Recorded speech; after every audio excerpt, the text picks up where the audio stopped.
Hey, we don't serve their kind here. What? Your droids, they'll have to wait outside. We don't want them here. This line from A New Hope isn't all that significant on face value. A quick bit from the bartender wooher that adds to the atmosphere of the Mos Eisley cantina. But with the Clone Wars in context, it merits further consideration. In the prequel era, droids are ubiquitous, especially combat droids for obvious reasons. But in the original trilogy, they're much less common, and again, this is especially true for combat models which only appear as bounty hunters in those films. Not unreasonably, many fans might idly speculate about whether or not there's a connection between the two. In this video, we're going to be discussing droids in the post-Clone Wars era, especially battle droids.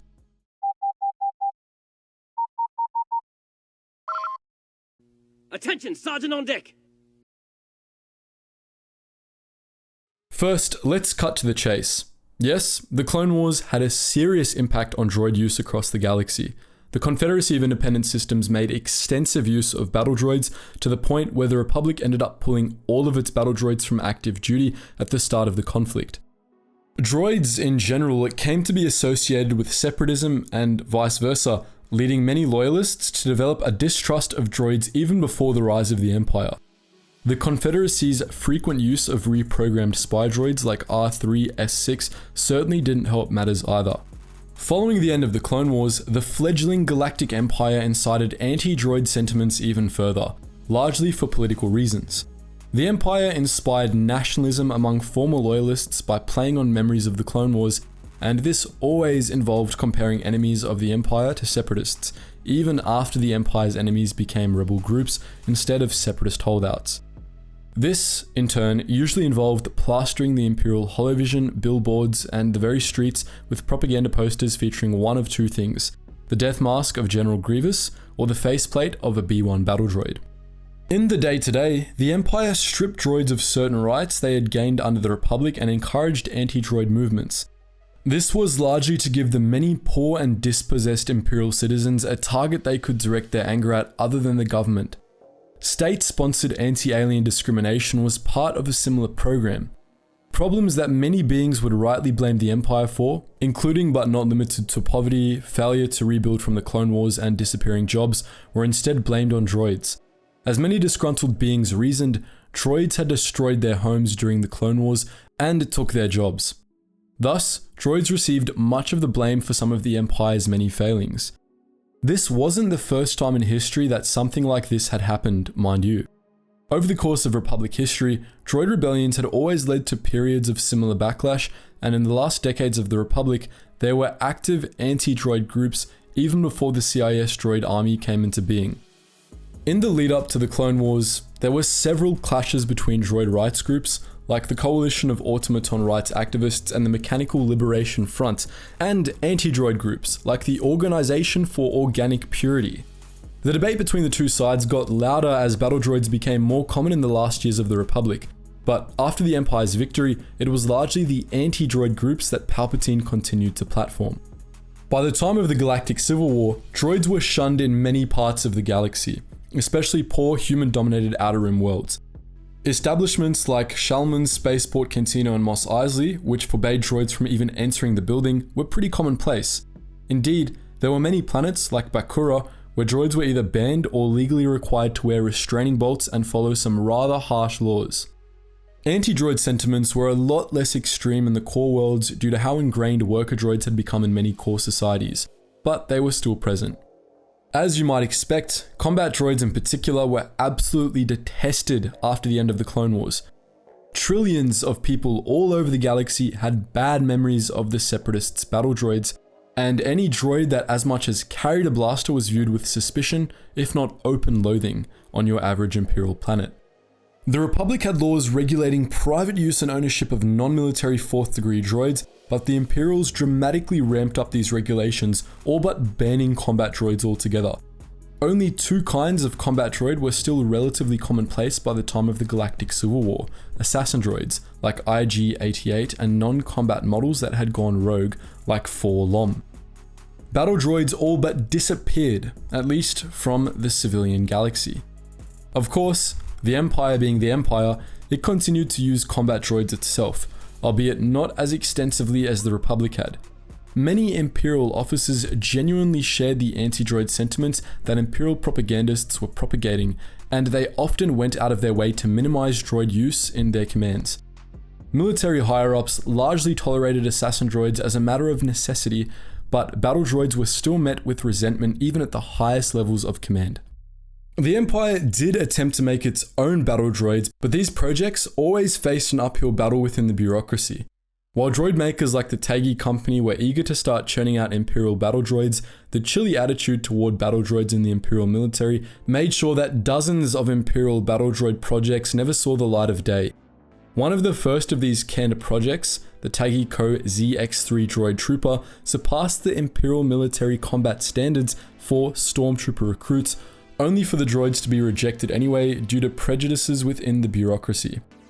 Only one Imperial battle droid project got off the ground, the Dark Trooper project, and that only happened because Darth Vader threw his personal support behind it, as we discussed in another video recently.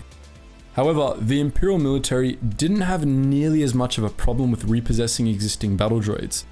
Under the Empire, battle droids were largely restricted to military use, and illegal battle droids that Imperial officials seized were often put to work in the military. This is, of course, assuming those droids weren't destroyed beforehand in unfortunate accidents.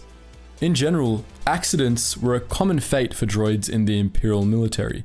To quote one Imperial officer concerning the RA-7 protocol droid the Emperor had gifted him, "I regret to inform your lordship that your gift has been stolen. By a swoop gang most likely, or rebels, or an alien." Such thefts, of course, were rarely looked into. But what became of the Confederacy's droids, you might ask? Well, at the end of the Clone Wars, all droid units were given a shutdown command from the Separatist Council's fortress on Mustafar, and with a few exceptions, the droids then proceeded to be shut down. Most of them were unceremoniously scrapped, either by angry locals or the Imperials, but quite a few survived, largely those that had been kept in reserve. The various Separatist holdouts had a nasty habit of reactivating old factories and reserve fleets, which the Imperial military usually saw destroyed. But some warehouses were reached first by scavengers and opportunists, while others were seized by the Imperials before the other groups could get to them. Over the course of the Imperial era, old Separatist war droids were used as guards by certain unsavory types. These were almost exclusively B1s, or in rare cases B2s, as the more powerful droid units were much harder to come by due to Imperial restrictions. The Empire scrapped most of the B1s it got a hold of, but it did keep using a few for training exercises as the droids' combat skills proved a worthy challenge for stormtrooper recruits. Other Separatist models saw more extensive use by the Imperial military, however. Several droid models that had proven effective during the Clone Wars saw active use in the Imperial Stormtrooper Corps, typically in support roles. The Droideka and the DS-D1 Dwarf Spider Droid were the most well-known examples of this. The Empire used both droids extensively in the early Galactic Civil War, as both fit well into the Stormtrooper Corps' typical approach to ground battles. These droids were introduced into the Imperial military just after the reconquest of the Rim, when most of the Stormtrooper Corps was still composed of veteran clone troopers. As you'd expect, the clones resented having to fight alongside clankers, but none of them could deny that the Droideka and DS-D1 were effective. After all, many had seen firsthand what killers they could be. Interestingly, anti-droid sentiments persisted well past the fall of the Empire too. The generation that grew up under Imperial rule and formed the foundation of the New Republic knew of battle droids only from dim, frightening childhood memories or the war stories their parents told. As a result, the New Republic didn't really see battle droids in a favourable light either. Battle droids didn't see a resurgence until 25 ABY when the Yuuzhan Vong invaded the galaxy. The Vong were absolutely fanatical in their hatred of droids. In the early years of their species, two extremely powerful droid races had carved a bloody swath across the Yuuzhan Vong galaxy in a war against each other, enslaving the Vong in the process. The Vong eschewed all non-organic technology in memory of that ancient war, and when they came to the Star Wars galaxy, they were disgusted to see how prevalent droids were. They made a habit of destroying droids en masse in immolation pits after capturing planets, and their hatred was plain whenever they faced droids in combat.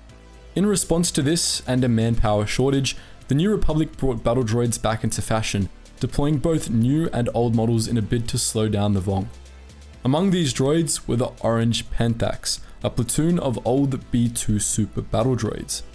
So that's what happened to battle droids after the Clone Wars. But what do you think? Are there other topics in this vein you'd like to see us cover? Let us know in the comment section below. And just before you click on the next suggested video, guys, make sure you check out our new YouTube channel called The Braved, where we dive deep into history to check out all the badasses from different eras. So if that sounds like it's up your alley, that is the first link in the description below. And also check out our Relax Jack music channel, where you can listen to the music we used in this video and in plenty of our other recent ones as well, and use it for some of your own creative projects too. And if you just want to help support the channel and get access to our behind the scenes Discord where you can chat to myself and my team, do consider donating to the Patreon. And last but not least, if you just want to join our wider community, check us out on our main Geetsly's Discord and our Geetsly's gaming network. Anyways guys, as always, thank you so much for watching, and I hope to see you in the next video.